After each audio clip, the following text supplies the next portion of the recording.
یہ دعویٰ کرتا ہے آپ جائز کی کوئی حدیث یا کوئی ایسا جائز کے کوئی شریک کول لائے، اس کے بعد میرا اگلا انشاءاللہ البم گانوں کا آئے گا، میرے کے خلاف بھی کام ہے۔ او بھائی میرے نبی نے ایک چیز کو حرام قرار دیا، وہ معاشرے کا پوزیٹو کیسے ہو سکتا ہے؟ خیر میں آپ سے آخری سوال کروں گا کہ اکثر ہمیں دیکھنے میں آیا کہ آپ جو سوشل میڈیا میں فیس بک میں آپ جو ہے گلگت کے جو ہمارے سنگر حضرات ہیں جو گانا گاتے ہیں ان کے خلاف جو ہے نا بہت زیادہ ہی بولتے ہیں۔ دیکھو بھئی ہر انسان آزاد ہے، وہ جو کچھ کرنا چاہے کر سکتا ہے، چاہے اچھا کام کرے چاہے برا کام کرے۔ دیکھو اللہ نے بھی انسان کو بنایا تو انسان کی مرضی رکھ دیے تھے، وہ اچھے کام کر کے جنت چلا جائے یا برے کام کر کے جہنم چلا جائے۔ تو آپ یہاں پر کیوں ٹھیکیدار بنے پھرتے ہو؟ ان کے بارے میں بار بار کیوں باتیں کرتے ہو کہ یہ کرنا چاہیے، فلاں نے یہ کیا، فلاں نے یہ کیا؟ تو آپ کو کس نے یہ اختیار دیا ہے کہ آپ کسی سنگر کے بارے میں کوئی بات کریں؟ آپ کے پاس کوئی ثبوت اس حوالے سے، کوئی دلیل یا کوئی بات آپ ذرا بتا دیں ہمارے سامعین کو۔ ہمارے حوالے سے یہ ہے کہ ہمارے بھائی ہے، سب سے پہلے میں جس گلگت کے تقریباً وہ ہمارے سنگر ہے گانے والے ہوں، وہ سارے سلام دعا سب کے ساتھ اچھی ہے، سارے بااخلاق دوست ہیں ہمارے، جابر سے لے کے جتنے بھی بڑے چھوٹے ہیں۔ مسئلہ پتہ ہے کہاں پہ کھڑا ہوتا ہے؟ آپ جو گانا گاتے ہیں ان کو بلا کے، پہلے یہ لوگ گانا گاتے تھے آج سے 8 سال 9 سال پہلے، یہ اس وقت گلگت کے سنگر گانے گاتے تھے چھپ چھپ کے، ماں باپ سے چھپ کے بھی، کیونکہ ان کو خود پتہ تھا کہ یہ دین کے خلاف کام ہے اور معاشرے کے خلاف بھی کام ہے۔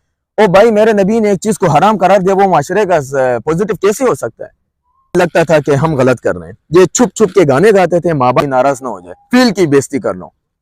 اچھا اگلی بات کرتے ہیں، تو اس وقت ان کو پتا تھا، میں بات سنو، آج آ کے میں بتاتا ہوں، آج آ کے ترقی کرتے کرتے یہ لوگ اتنے بہادر بن گئے کہ آج وہی سنگر آ کے آہستہ آہستہ اوپرتا گیا، اور لوگ بھی گناہگاری کی طرف آگے اور گانوں کی طرف۔ آج پتہ ہے سنگر کیا کہہ رہے ہیں؟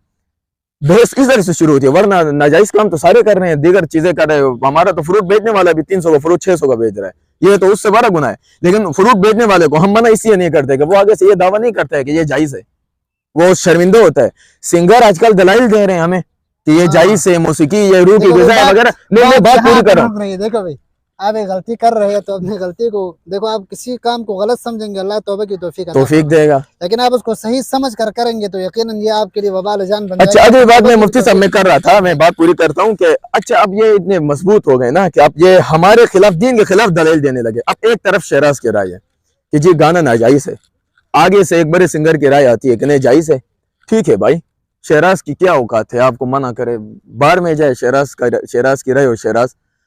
ایک طرف میں حدیث پیش کرتا ہوں کہ جی یہ حدیث ہے، اس میں لکھا ہوا ہے کہ گانا حرام ہے، نہیں گانا چاہیے، یہ جو گانا ہے یہ جو پورا ڈامل وغیرہ، باقی اس طرح گانا تو خوشی کے لیے گا سکتے ہو آپ۔ مجھے بھی کہو میں گانا گاؤں گا جو مجھے آتا ہے، مثال دے رہا ہوں ان کو سمجھانے کے لیے۔ اب وہ جو پورے گانے کا پورا سسٹم ہے نا، پورا سسٹم ہے، تو اس پہ گانا اس سے ہمارے سامنے حدیث ہے، میں نے حدیث پڑھا یار، میں نے دیکھو نا کتنے ایسے حدیث پڑھ لیے ہیں کہ اس پہ گانا کو حرام کہا گیا۔ کل میں جا کے کسی سنگر کے سامنے میں نبی پاک سے جو حدیثیں پڑھ کے میں یہ کہوں گا جائز ہے، ایک طرف نبی کی حدیث ہے، ایک طرف کس کی رائے مانوں؟ اگلی بات کرتا ہوں۔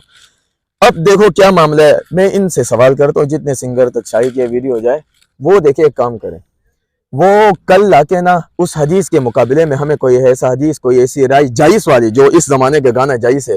یقین کرو شہراز فاروقی دعویٰ کرتا ہے آپ جائز کی کوئی حدیث یا کوئی ایسا جائز کے کوئی شریک کو لائے، خود یار ہمیں بھی شوق ہے۔ دیکھو دنیا میں کون سے ایسے انسان ہے جس کو مطلب گانا سننے اور اس کا شوق نہ ہو؟ انسان کی فطرت ہی گناہ کی طرف جانے والی ہے، ہم ظاہر بات اس فطرت سے رکتے ہیں تو ہم دین والے بن جاتے ہیں نا۔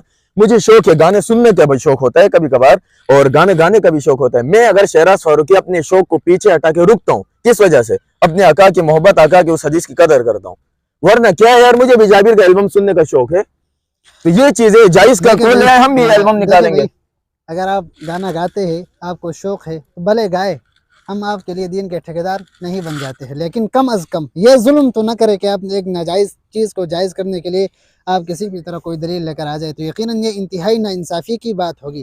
اگر آپ کسی گناہ کے اندر مبتلا ہے، ٹھیک ہے، اللہ سے توبہ کرتے رہے، اللہ انشاءاللہ آپ کو کسی نہ کسی موڑ میں توبہ کی توفیق عطا فرمائیں گے، لیکن اس کو جائز کرنے کی کوشش نہ کرے۔ اگر جائز کرنے کی کوشش کریں گے تو یقیناً یہ آپ کے لیے یہ سب سے بڑا آپ کا اپنے نفس کے ساتھ ظلم کرنا ہے۔ اللہ ہم سب کو اس سے بچائے۔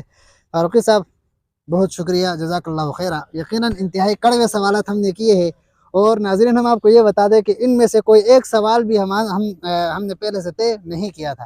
جب فاروقی صاحب میرے پاس آئے تو میں نے ان سے کہا میں نے آپ سے انٹرویو لینا ہے، اور میں جو سوالات کروں گا وہ انٹرویو کے دوران ہی کروں گا۔ اچانک کیمرہ کھول گیا، انٹرویو کے دوران کوئی سوالات ہمارے پہلے سے طے نہیں تھے، یہ سارے سوالات میں نے اپنے طرف سے کیے ہیں، اور اکثر وہ سوالات کیے ہیں جو میں نے اپنے گلگت میں نوجوانوں سے سنے، اپنے دوست احباب سے سنے ان کے بارے میں مختلف مواقع پر. تو یقیناً فاروقی صاحب نے جو جوابات دیے ہیں کافی حد تک تو میں مطمئن ہو چکا ہوں. اگر آپ بھی مطمئن ہو چکے ہیں تو یقیناً آپ ذرا کمنٹ سیکشن میں آ کر فاروقی صاحب کی رائے کی تائید کیجیے. جزاکم اللہ خیرہ. السلام علیکم ورحمۃ اللہ.